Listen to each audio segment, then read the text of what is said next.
And I am done. I just finished up reading The Hod King by Josiah Bancroft. This is the third book in the Books of Babel series, and I did not like this book. I give this book a 2 out of 5 stars, and I was pretty close to not even finishing this book, which would give it a default 1 out of 5 stars, but I pushed through, and I'm almost a little bit sad that I did because I didn't like the ending at all. And really didn't like much about this book at all. And I'm kind of sad about it because, I mean, like all books that I read and like everybody reads, you're really hoping that you like it. But I was really looking forward to this series because I've heard so many good things about it. I was really confident that I'd like it. And the first book I felt like had a ton of promise. And I liked so much about that first book. I really like Senlin. He's a great character. I think he's wonderful. I love his, this like former teacher that runs a school. He has this kind of upbeat look at the world, like an innocent look at the world. Almost kind of reminds me of a little bit of like a Bilbo type character who's going, stumbling through these events that are a lot bigger than him. And I liked him a lot. And I liked the initial plot of this series. It's about a man who goes to this wonderful mythical tower that's like the greatest creation of all of Earth, or whatever the planet is that he's on, and he gets split up from his brand new wife, and he's on a quest to find her. And it's this, engaging plot from the beginning. And I love this aspect of that first book was very clearly split up into like 3 or 4 different parts. In each of the parts, he would go through a different floor of this amazing tower, and they were all different, unique locations, almost like a kind of short stories.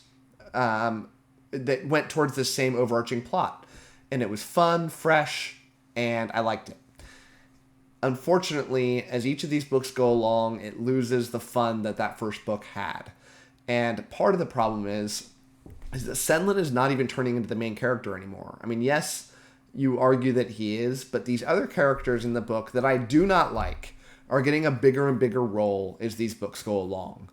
And I find that really unfortunate because the story is about a mystery, and mystery stories only really go well when the plot is really engaging and the characters are really strong, and the characters are not strong here. I find that, a lot of these character point of views that we get, they struggle to hold up a chapter on their own, let alone, a book. And that's what we're going down. And I don't find any connection with them. And it frustrates me. Another major part that frustrates me about this book is that what I loved about that first book, aside from the focus being on Senlin, was these mini adventures wrapped into one, and that's gone.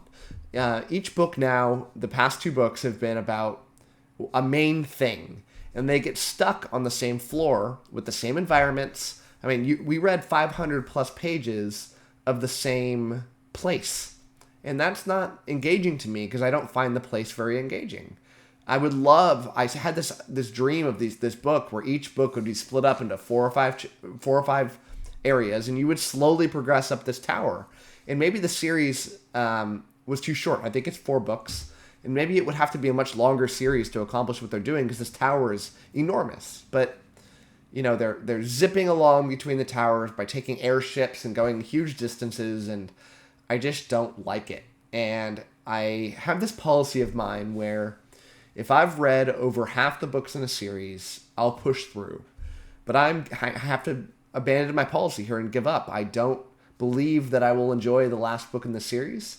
The reviews that I've read, they make it seem like it's a lot more of the same. In fact, maybe even more of the same, of the things that I don't enjoy about this. So I'm sad to have to abandon something because I like to push through things, and it's just it's part of like kind of my OCD-ish personality where that's what I like, but I can't do it. I got to give up here. I'll give this a 2 out of 5 stars. I really hope other people like this because I do think Josiah Bancroft has a lot of promise here, a lot of good writing. I'll probably give him another shot when he writes more books. I'd be interested to see what he has in store. But I don't like the direction this took. So I'm going to cut this review off a little short. I don't really have much more to say. And I hope that you enjoy this book a lot more than I did. So that's my review, and hope you enjoyed it.